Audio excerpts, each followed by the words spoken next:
সৃষ্টিকে উপেক্ষা করে স্রষ্টাকে লাভ করা কখনো যায় না। ঈশ্বরকে পেতে গেলে ভালোবাসতে হবে তার সৃষ্টিকে, তবেই যে ঈশ্বর লাভ সম্ভব।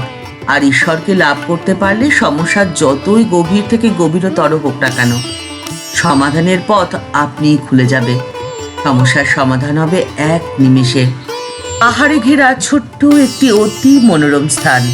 রবিন নামে একটি ছেলে তার মা বাবার সাথে বসবাস করে। রবিন একটু ভাবুক প্রকৃতির ছেলে। সে ভীষণভাবে প্রকৃতিকে ভালোবাসে, জীবজন্তুকে ভালোবাসে। প্রকৃতি এবং জীবজন্তুর সাথে তার যেন জন্ম জন্মান্তরের সম্পর্ক। তার ঈশ্বর প্রদত্ত গানের গলা। সে কোনোদিনও গিটার বাজানো শেখেনি, কিন্তু খুব সুন্দর গিটার বাজাতে পারে। শুধু গিটারই নয়, সে অনায়াসে অনেক বাদ্যযন্ত্র বাজাতে পারে। সে দুটো লাঠি দিয়ে ঘরে ব্যবহৃত জলের ড্রামে অদ্ভুত সুন্দর বাজনা বাজাতে পারে, যার তালে যে কেউ নাচতে বাধ্য হয়ে যেতে পারে। রবিনের পড়াশুনো একদম মন নেই। প্রায় স্কুল যাওয়ার নাম করে কাছের জঙ্গলে ঢুকে যায়, প্রাণ খুলে গান গায়। রং বেরঙের নানান পাখি তার সুরে সুর তোলে। রবিনের গানের কদর ধীরে ধীরে বাড়তে লাগলো। বিভিন্ন অনুষ্ঠানে রবিনকে গান গাইতে বলা হতো, আর রবিন বিনা দ্বিধায় গান গেয়ে সবাইকে মোহিত করে দিত। জয়ী নামে একটি মেয়ে, সে রবিনের খুব ভক্ত। জয়ী আর রবিনের মধ্যে মধুর সম্পর্ক ধীরে ধীরে গড়ে ওঠে। জয়ী রবিনকে নতুন নতুন গান লিখতে সাহায্য করে এবং উৎসাহিত করে সেই গানে সুর দেওয়ার জন্যে। সেই গানগুলো গিয়ে রবিনের জনপ্রিয়তা ধীরে ধীরে আরও বাড়তে থাকে। জয়ী আর রবিনের একে অন্যের প্রতি নির্ভরতা ধীরে ধীরে বাড়তে থাকে। একজন অপরজনকে ভালোবাসতে শুরু করে। তারপরে তারা একদিন বিবাহ বন্ধনে আবদ্ধ হলো। শুরু হলো তাদের নতুন সংসার। ইতিমধ্যে রবিন একজন প্রফেশনাল সিঙ্গার হিসেবে জায়গা করে নিয়েছে। তাদের একটি পুত্র সন্তানেরও জন্ম হয়। জয়ী খুব ধর্মপ্রাণ মহিলা। সে প্রায় মন্দিরে যায়, কিন্তু সে কিছুতেই রবিনকে মন্দিরে নিতে পারে না। রবিন বলে যে আমার ভগবান তো মন্দিরে থাকে না, আমার ঈশ্বর থাকেন মানুষের মধ্যে। আমার ঈশ্বর আছেন পশু পাখি জীবজন্তুর মাঝে। আমার ঈশ্বর আছেন প্রকৃতির মাঝে।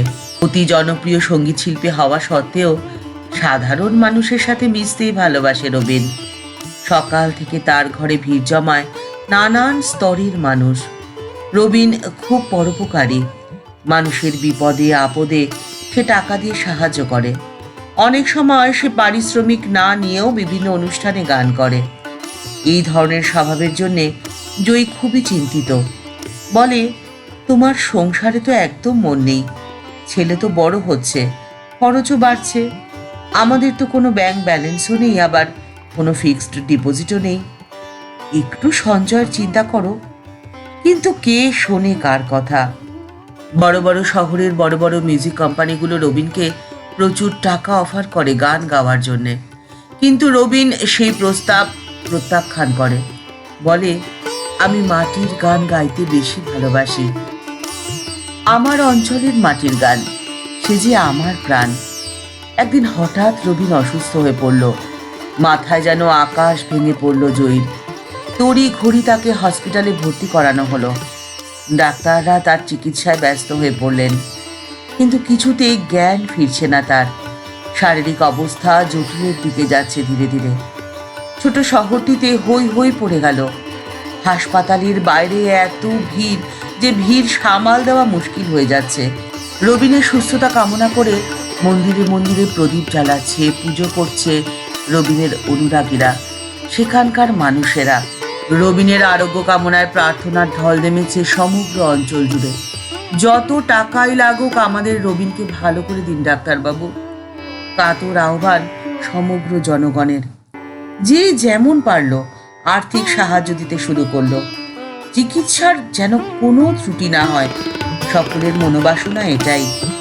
একদিন ধীরে ধীরে রবিন চোখ খুলল। রবিন সুস্থ হতে শুরু করলো। অবশেষে সে সম্পূর্ণ সুস্থ হয়ে উঠল। জনগণের সামনে ফের হাজির হয়ে বলে সে, এই তো আমি, আপনাদের রবিন। উৎফুল্লিত হয়ে উঠল রবিনের সমস্ত অনুরাগী ভক্তেরা। তাদের ফুর্তি দেখে কে? নিভৃতে জয়ীকে কাছে ডেকে আন্তরিকতার সাথে রবিন বলল, এরাই তো আমার ফিক্সড ডিপোজিট। এই ফিক্সড ডিপোজিটের মতো চড়া সুদ কোনো ব্যাংকই যে দিতে পারবে না। মুচকি হেসে জয় বলে, ভগবানকে অশেষ ধন্যবাদ, তুমি যে আজ সুস্থ হয়ে উঠেছ।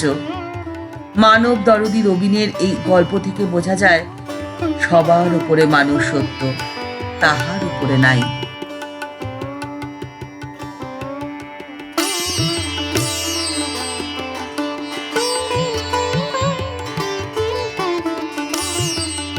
এই গল্পটি যদি ভালো লেগে থাকে তাহলে লাইক বাটনটি প্রেস করে দিতে পারেন, আর আপনাদের মতামত কমেন্টস বক্সের মধ্যে জানিয়ে দেবেন।